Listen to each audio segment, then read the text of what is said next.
One of the biggest changes in the U.S. in the last 20 years is the way we Americans define what is a family.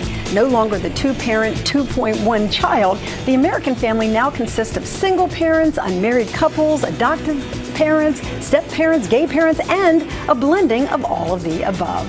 Welcome back, everyone. I'm Lynn Doyle. This is It's Your Call, where we are talking about some of the results of the 2010 census. If you have questions or comments yourself, you can go ahead and email me at lynn@lynndoyle.net. We have posted some questions on Facebook. I'm going to get to those in just a moment, but I do want to talk about this family and the concept of what a family is now. As a futurist and a sociologist, tell me what America's family today looks like as compared to 10, 20, 50 years ago. Okay, one of the things obviously that's changed is that whole model of the two parents and the two children has, I guess, changed. It's still there, and in fact it's still the kind of family, if you think of an ideal family, the one that's reflected on situation comedies and those kind of programs, it's still in a sense the ideal. However, it's changing. We know that the number of children born, I guess what they used to call out of wedlock to single mothers, has increased dramatically.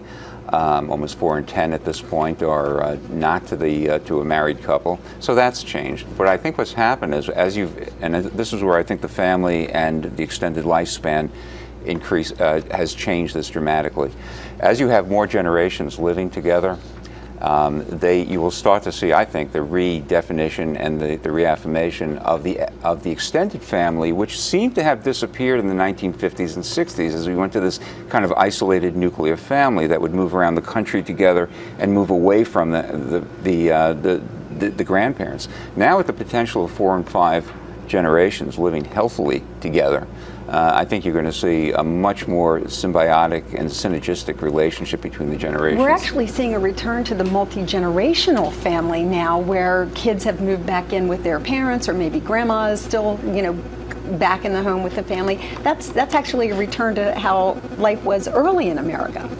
Yeah, and the question then is the government going to recognize that and develop policies to encourage it? There is, for example, a debate in many cities about adding ADUs, which are extra dwelling units in your house where you partition off with a separate entrance, where often a mother, grandmother can live. And there's resistance in a lot of cities for some good reasons, but at the same time, creating the zoning and other kind of policies that allow families to live together is going to enhance the ability to build stronger families. And so policy is going to have to follow, and that's another census, something that the census may lead us for policy to follow the changing American family. Well, returning to what you were talking about in our first segment about the aging of America, and that the baby boomer population and those older than that are living longer, they obviously need a place to live, and if they're healthy, can't afford sometimes to live on their own, they don't need to be in a nursing home, so they need to return back to their adult children. No, I think that's what you're going to see, and I think there is a hankering for this. I think we've missed, and it's something that I think we've missed in the United States over the last century, is this relationship between grandparents and children. I mean, we all know we have grandparents, but where are they? A lot of times they're isolated in Florida, North Carolina, wherever, and the children are still up north or in the Midwest. And I think what you see now is an understanding that there can be this interdependency between the different generations. You have the parents who are going out and they're working. The grandparents can play sort of a babysitter role. They can mentor the child when the parents aren't there. The parents could be helping the grandparents by having them live within the home. And I think that you're seeing this certainly reflected in the way that you see this increase in the multi-generational households.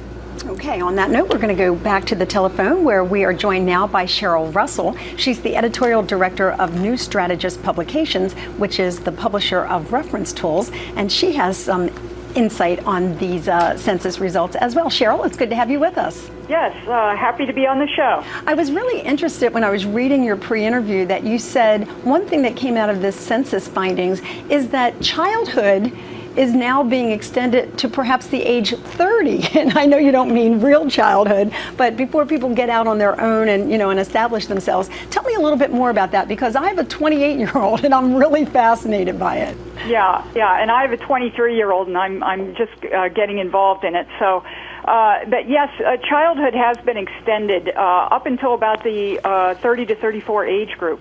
And one of the reasons for that is going to college. Men and women went to college instead of getting jobs and getting married. And that delayed adulthood for about 5 years.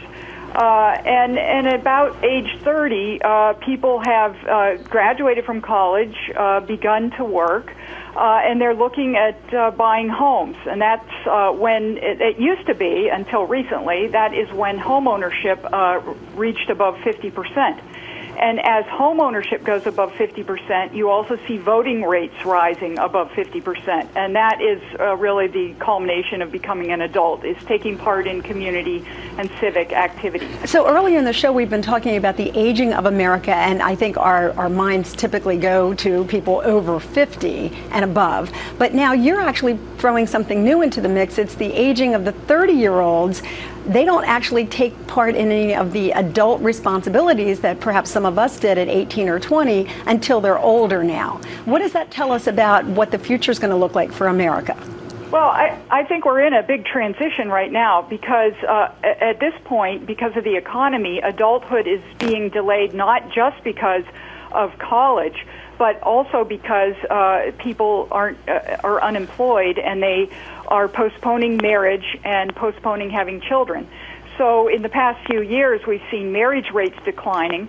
We have a record high age at first marriage for both men and women. And births have gone down because people are postponing starting a family because they can't afford it.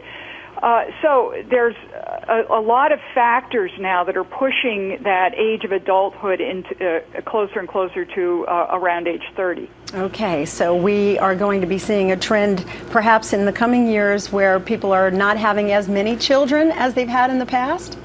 Yeah, the births are already down 7% from 2007. So there's been a 7% decline since the Great Recession in the number of births. Okay. Cheryl Russell from New Strategist Publications, thank you very much for your insight. Well, thank you for having me. Sure thing. Can I add something here? There are also trends in another direction. Philadelphia especially has an organization called Gen Philly, which is people in their 20s and 30s who are asking now, what kind of city do I want to grow old in?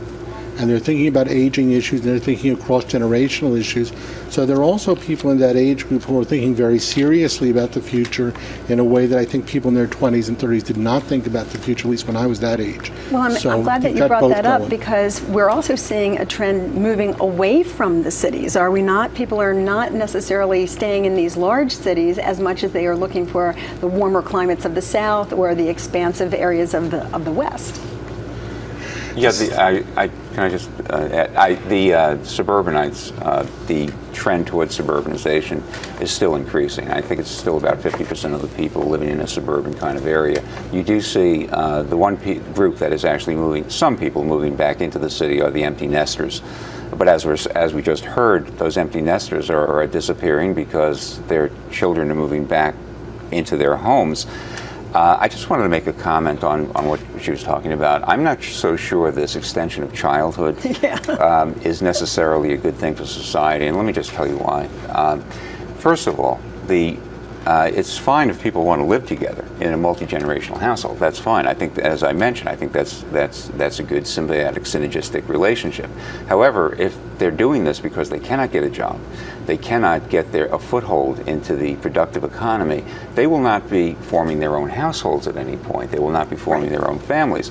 That's not a good long-term trend for society. Now, I have to agree with you on that, and I don't like the idea of kids staying kids well into their 20s. I don't know about you guys, but at some point we got to cut them loose, okay? You tell me what you think. Lynn at LynnDoyle.net is how you reach me, or you can find us on Facebook. When we come back, we're going to take a look at more of the findings of the US Census, including which ethnic groups are growing the fastest and what that means for your future, not only you individually, but us politically in this nation. That's coming up next.